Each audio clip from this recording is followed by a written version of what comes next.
Taylor with the Writing Barn, and I am just about to invite our Write Submit support instructor, Kirsten Larson.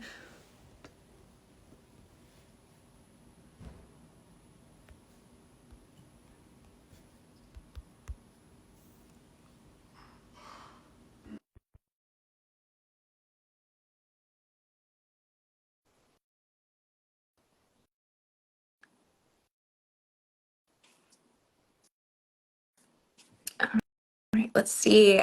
There she is. Hi, Kirsten. How are Hey, you? I'm great. And I didn't even have to worry about flipping my camera. Can you hear me Yes. okay? Perfect. Oh, good. Glad to hear that. So you are a nonfiction author, and you'll be teaching starting in the spring, you'll be teaching Write Submit support for nonfiction children's book writers. Which And I'm super excited about. It's my favorite thing. I don't just do nonfiction picture books. I also have a middle grade graphic novel. And I love reading and working on nonfiction for all grade levels. So I'm super excited to work with anybody who has a passion for telling true stories. amazing. I know a lot of writers are interested in getting into graphic novels, so that's great.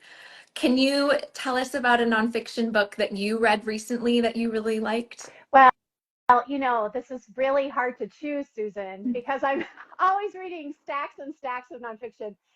In fact, I have a monthly piece in my newsletter where I pull together on Edelweiss all the juvenile nonfiction coming out each month.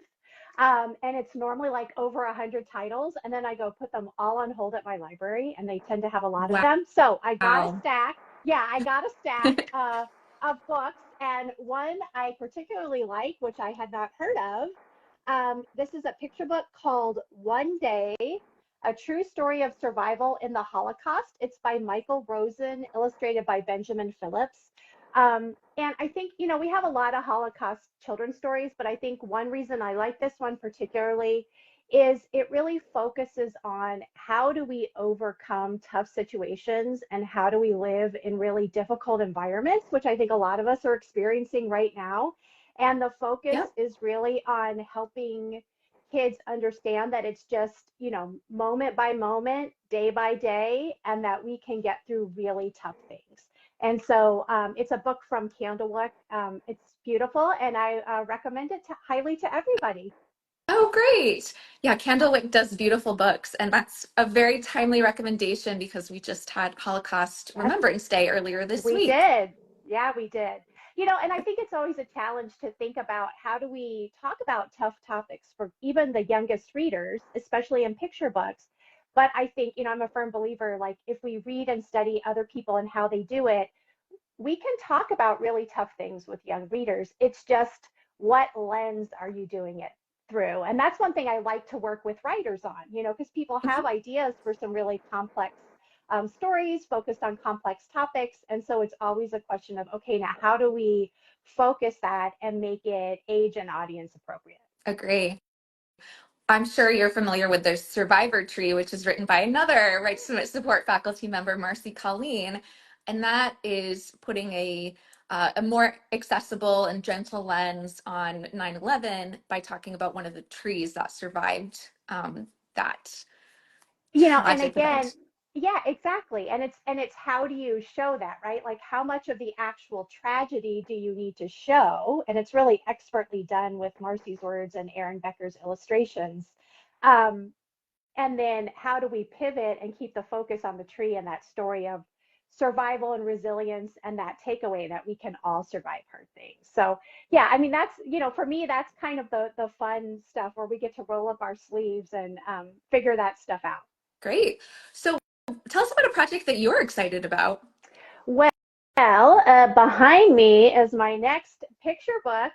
This is How You Know, illustrated by Cornelia Lee. That comes out from Little Brown in September. So I actually sold this project in 2020. So I am very excited that 5 years later, it's going to finally make its way Yay. into the world. Yay! Um, Barbara McClintock is illustrating the graphic novel that we've been working on together. I've seen the initial sketches and reviewed those with the editor, so I'm excited to watch that progress. And then I did just have another picture book go under contract, which I can't talk about yet. They are working on finding an illustrator, and so I hope to be able to say more soon. Wonderful. And you can't announce the middle grade nonfiction graphic No, novel as well, or can I you? can. Yeah, it's announced. It's called Light of Resistance, and it's a World War II story about an art curator in Paris who spied on the Nazis for the entirety of the war while they stole art from the Jews in Paris and shipped it outside of the country. And she kept these very meticulous notes. Her name is Rose Valland, and was able to help recover a lot of that art. So if you ever saw the movie Monuments Mhm. Men, they had a fictionalized character of her that showed up briefly, but she actually had a much larger role in that art recovery operation. So I'm excited to bring her story to light. I'm a big art history buff, and so it was a lot of fun researching that project. Great. So when does that come out? Well, that is a good question, Susan.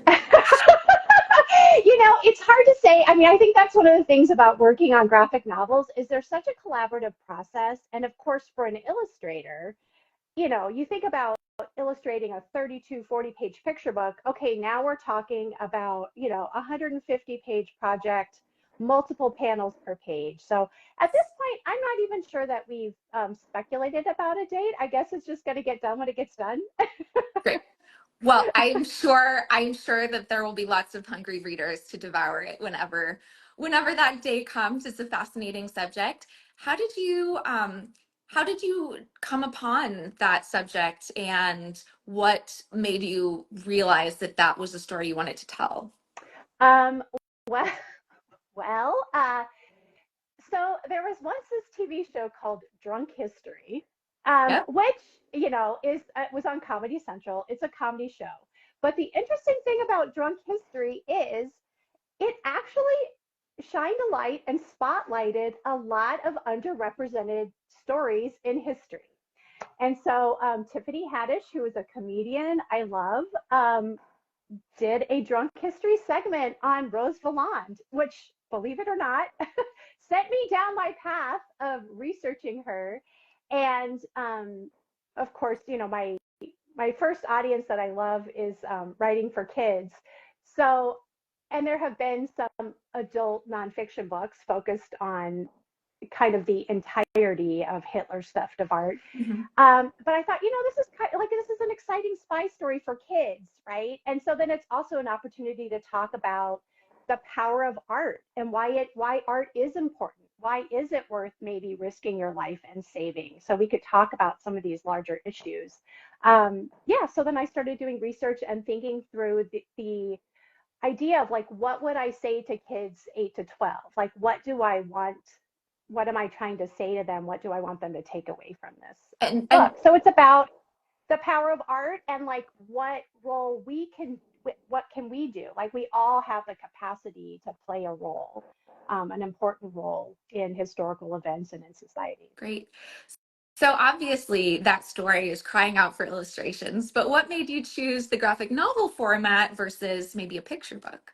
Aha. Well, here's the other joy of book writing.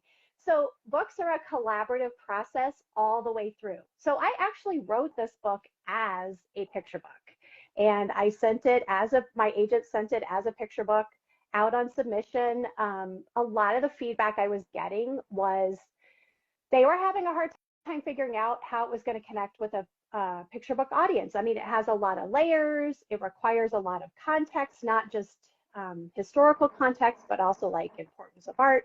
And my voice, people were saying, like, your voice in this really is seeming middle grade to me. So that was Mhm. like the rejections I was getting.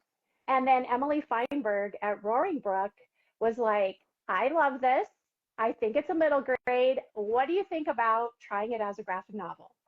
And so I was like, sure, why not? So I, paneled the first and wrote the script for the first 30 pages. We kind of used my picture book as the synopsis and outline.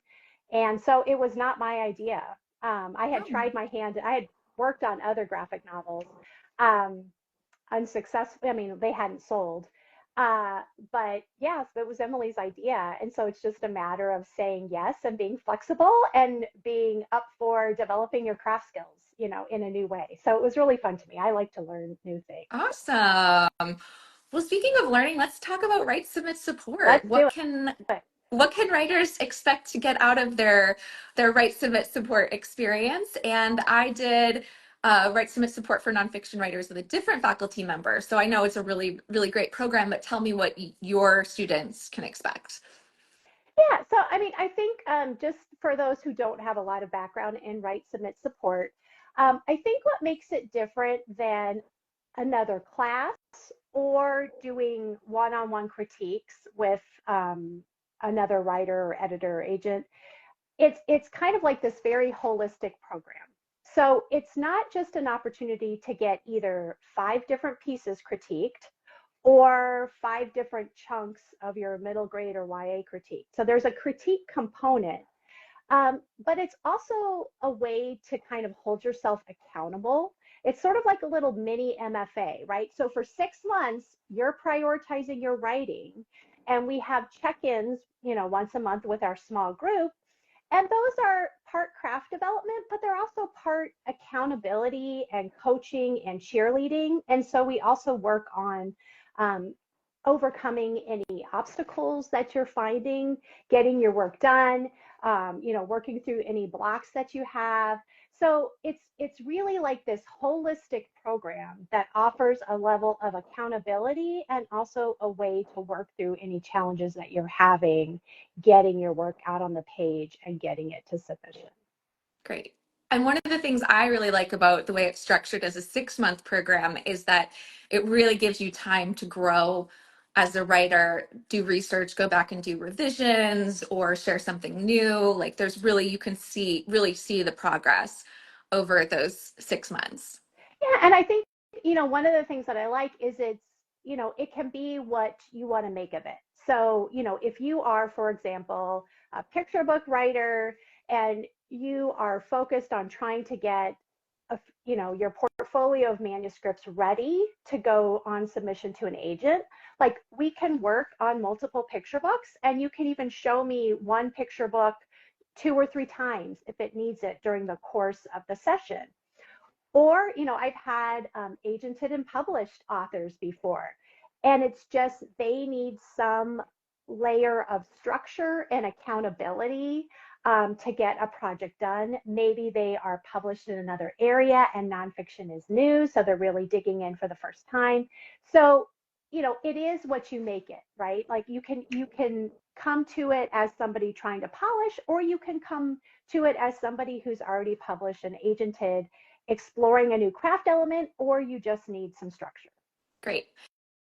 And we've kind of already touched on this already, but who would you say is a good candidate for your Write Submit support? Yeah, I mean, I think in my mind, it's anybody who is ready to take on that 6 month level of commitment, because we do have, we have monthly meetings and we have monthly deadlines. And, we're working with kind of saying, here are our goals for a month or the month, and checking in on your goals. So if you are ready to devote 6 months to a deep dive in taking your craft to the next level and polishing your portfolio, I think you're a great candidate. I mean, you certainly don't have to be an expert in nonfiction. You don't have to be on the precipice of getting agented. I think it can work for a lot of people. I would say the one person it may not work for is if you're an absolute beginner and you are just starting out on your middle grade YA picture book nonfiction journey and you don't have a draft. It's best to come with a work in progress. That I think.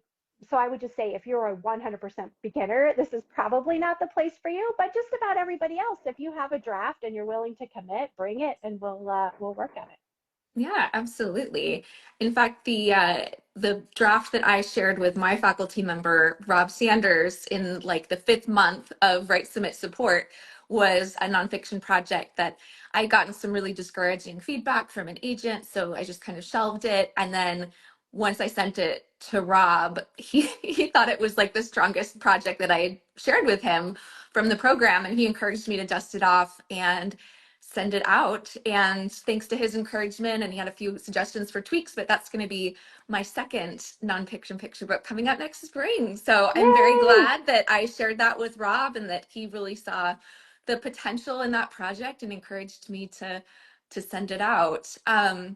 We have a couple of people joining us live, so does anyone want to throw a question into the chat, or otherwise I can ask Kirsten a few more questions? Yeah, I'm always up for everybody's questions. I Yeah. love to talk about anything and everything nonfiction or write, submit, support.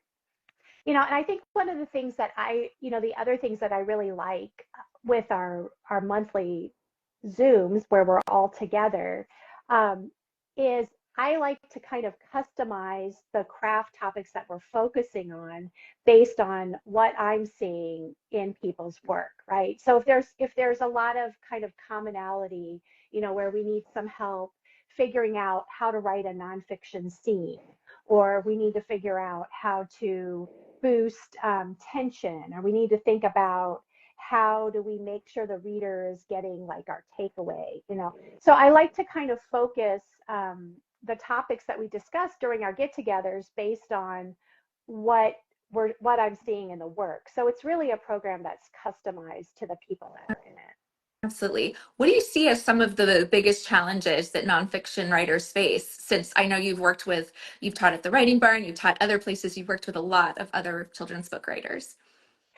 Yeah, I think the biggest challenge, and this is a challenge that I shared when I first started, a lot of us who write nonfiction came to writing nonfiction because we love facts and we love information. A lot of us come from journalism backgrounds, and so there's a tendency when we first start out to have very kind of fact-based, encyclopedic writing, um, versus really realizing that, you know, we can get kids can get encyclopedic information on the internet on their phone. So they don't really need an encyclopedia entry. They need something else. They need something that's going to make them connect, that's going to make them feel, that's going to touch them, and that's going to stick with them.